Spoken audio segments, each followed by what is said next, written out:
Heart Evangelista, isang actress, fashion icon, at self-made businesswoman. Pero sa kabila ng tagumpay niya, isang laging tanong ng netizens, bakit wala pa siyang anak? Bilang isang globally recognized fashion icon, hindi matatawaran ang sipag at dedikasyon ni Heart. Sa kanyang mga proyekto, mula sa pag-arte, fashion hanggang art, isa siya sa pinakaabala sa industriya. Kasama siya sa mga pinakamalalaking fashion events sa mundo at laging present sa mga proyekto, collaborations at negosyo. Hindi rin lingid sa publiko ang matinding pinagdaanan ni Heart noong 2018 nang siya'y makunan. Ang masakit na karanasang ito ay nag-iwan ng malaking impact sa kanya. Dahil sa karanasang ito, naging maingat si Heart sa pagdedesisyon tungkol sa pagkakaroon ng anak. Isa sa mga rason kung bakit hindi sila nagmamadali ay ang pagbibigay halaga ni Heart sa kanyang kalusugan, physically, mentally, and emotionally. Alam niyang ang pagiging ina ay isang malaking responsibilidad na nangangailangan ng handang puso at katawan.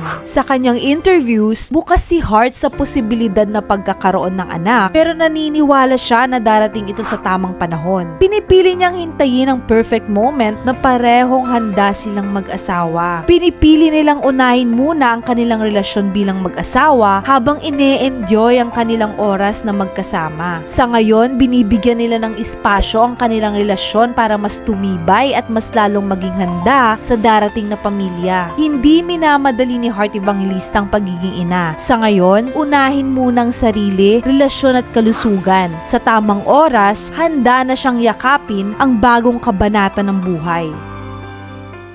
Thank you all for watching this video. Please like and subscribe.